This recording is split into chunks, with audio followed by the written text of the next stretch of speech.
Hello दोस्तों, स्वागत है आप सभी का द टारगेट लॉ में। और अभी आपका एग्जाम होने वाला है। पहला एग्जाम तो आपका 17 को है और दूसरा 17 से जो शुरू हो रहे हैं 17 से 25 तक, और दूसरा आपका 21 में है।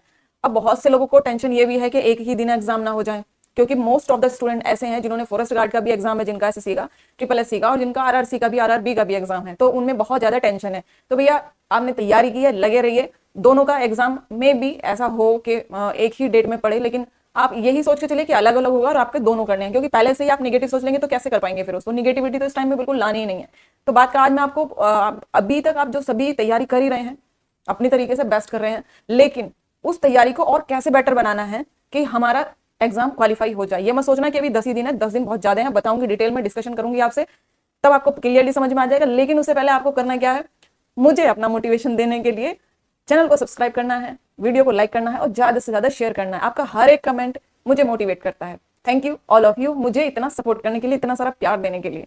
अगर हम बात करें, ये हमारा एग्जाम है अभी फॉरेस्ट गार्ड का 21 अगस्त को, और जो हमारा आरआरसी आरआरबी का ये फेज 1 की हमारी डेट आ गई है, 17 से 25 तक चलने वाला है। इसमें हमारा एक 3 जोन में होगा ये, पटना और सिकंदराबाद और वेस्टर्न रेलवे। तो पटना में आता है हमारा ईस्ट सेंट्रल रेलवे, इसमें जो हाजीपुर आपने सेंटर डाला होगा, और सिकंदराबाद आता है हमारा साउथ सेंट्रल रेलवे, और वेस्टर्न रेलवे में आता है हमारा मुंबई, जिसमें आपने अहमदाबाद डाला होगा। तो ये मैंने थोड़ा सा बताना आपके लिए जरूरी समझा, क्योंकि इसमें मोस्ट ऑफ द स्टूडेंट को कंफ्यूजन है, इसलिए यहाँ पर मैंने इसकी बात की है इतनी सी।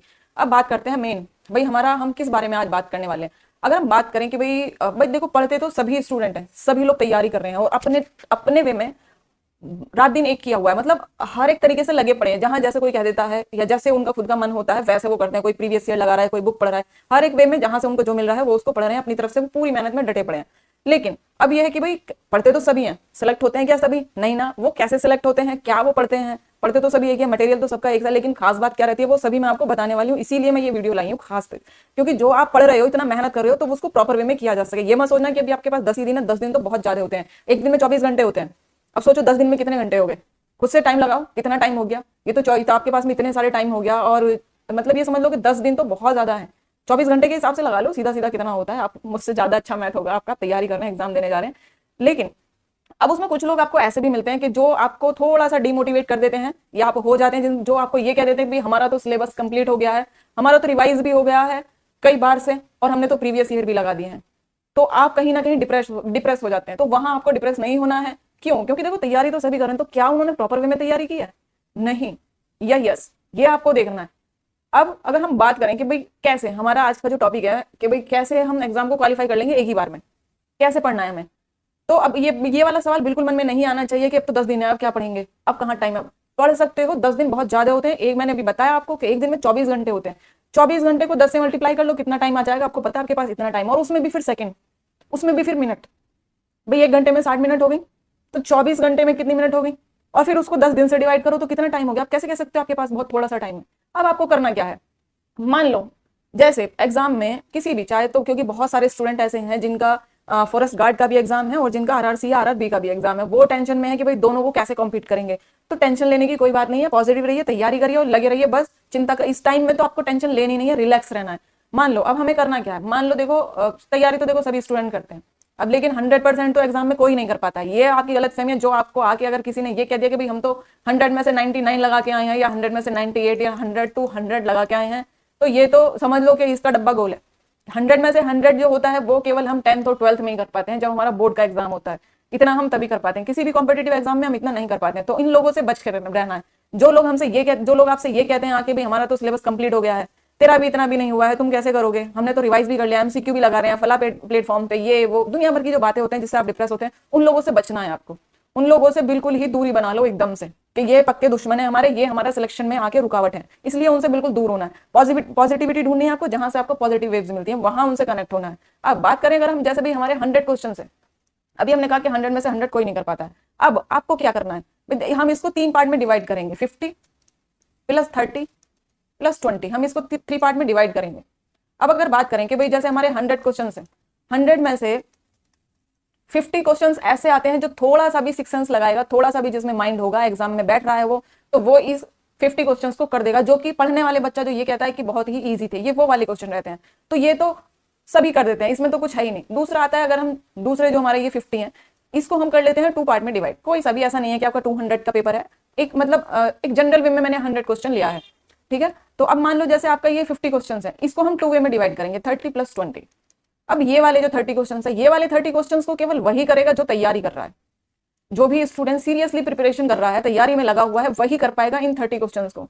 और ये वाले जो 20 क्वेश्चन होते हैं, ये वाले 20 क्वेश्चन वो होते हैं जो हमें बोर करते हैं, जो आप लोगों को बिल्कुल बोर कर देते हैं, जिनको देखने का भी मन नहीं करता जब आप पढ़ते हो, जब आप तैयारी करते हो। तो इनकी तरफ बिल्कुल, अगर ये ऐसा क्वेश्चन सामने भी आ जाता है तो उसको आप नहीं देखते हो।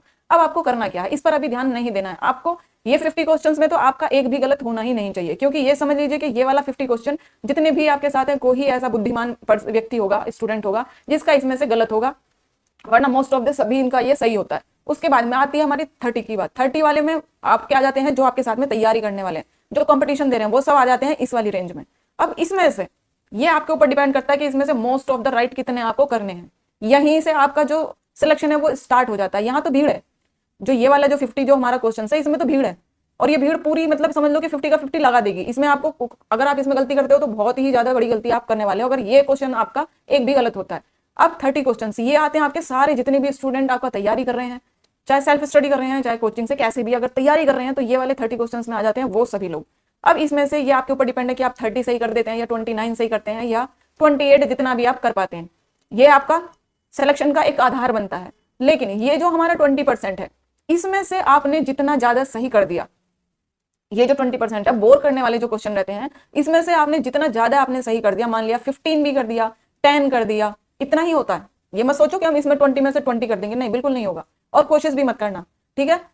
इसमें से अगर आपने 10 भी कर दिया तो आपका सिलेक्शन पक्का है 100%। अगर इस ये वाले क्वेश्चन में से आपने 10 बिल्कुल सही कर दिया, इनके साथ में 50 ये, 30% आपका ये, और 10%, 20 में से 10% भी अगर आपने सही कर दिया तो आपका सिलेक्शन कोई भी नहीं रोक सकता है। ये समझ लीजिए। अब आप सोचो कि भाई हमें शुरू से ही क्या इस पे ध्यान देने लगे, पहले इन्हीं क्वेश्चंस को ढूंढा जाए, नहीं, बिल्कुल नहीं। पहले ये तो जनरल है, इसमें आपका कम टाइम जाएगा, इनको पक्का करिए, मतलब ये तो रिवीजन सही हो जाएंगे, इनमें ज्यादा टाइम वेस्ट नहीं होता है। ये वाले जो क्वेश्चंस होते हैं, इनको इसमें आ जाते हैं हमारे जो प्रीवियस ईयर आए हुए हैं, या जो थोड़े से अच्छे लेवल के क्वेश्चंस होते हैं वो इसमें आ जाते हैं।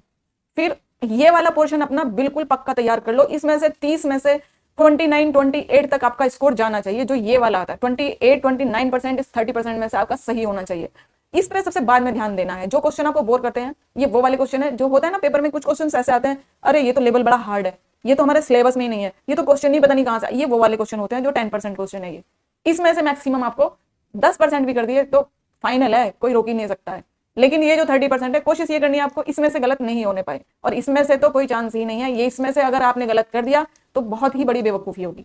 यहाँ सिक्योर करना है अपना स्कोर, इसमें भी इसमें समझ लेना कि जितना हमसे ज्यादा से ज्यादा होना है उतना करना है। और इसमें जो ये हमारा 10% है, इस पे फोकस नहीं करना है, अभी फोकस आपका 30% वाले क्वेश्चंस पे करना है। जो ये वाले बोर करने वाले क्वेश्चंस हैं, टफ ज्यादा लगते हैं, ये वाले क्वेश्चंस को आपको बाद में देखना है, ठीक है। क्योंकि इसमें से अगर आपने 5, 10 जो भी क्वेश्चन कर दिए तो आपको मेरिट में ला देंगे, आपका सिलेक्शन कोई नहीं रोक सकता है। तो सिंसियरली लग जाइए। और मेरी सभी से, जो भी स्टूडेंट या जो भी बच्चे अपने आप को ये समझते हैं कि भाई हमारा फुल्ली प्रिपरेशन हो गई है, तो वो इस गलत फहमी में है। फुल्ली प्रिपरेशन कभी नहीं होती है, कभी भी एक कॉम्पिटिटर की फुल्ली प्रिपरेशन नहीं होती है। इसलिए ओवर कॉन्फिडेंस में बिल्कुल नहीं आना है, तैयारी करते रहना है। और दूसरा एक और छोटी सी बात है, जिन भी बच्चों को ये लगता है कि भाई हमारी प्रिपरेशन हो गई है और 10 दिन में हम क्या कर लेंगे, या 10 दिन में मैम बता रही है क्या करा देंगी, क्या ऐसा पॉसिबल है, तो वो कम से कम दूसरे बच्चों को डिमोटिवेट ना करें।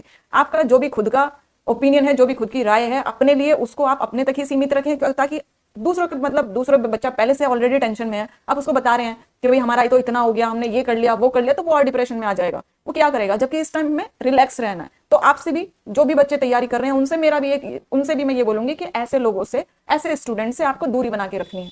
जो आपके अंदर प्रेशर या डिप्रेशन या निगेटिविटी लाता है, उन चीजों से सभी से दूरी बनानी है, ठीक है। इसी वे में करिए, आपका सिलेक्शन कोई नहीं रोक सकता है, ठीक है। चाहे आपका ग्रुप डी का एग्जाम हो, आरआरबी का, आरआरसी का, दोनों में से कोई भी हो, चाहे आपका फॉरेस्ट गार्ड का हो, आपको ईमानदारी के साथ में लगे रहना है। ओके, मिलते हैं फिर जल्दी, बाय बाय।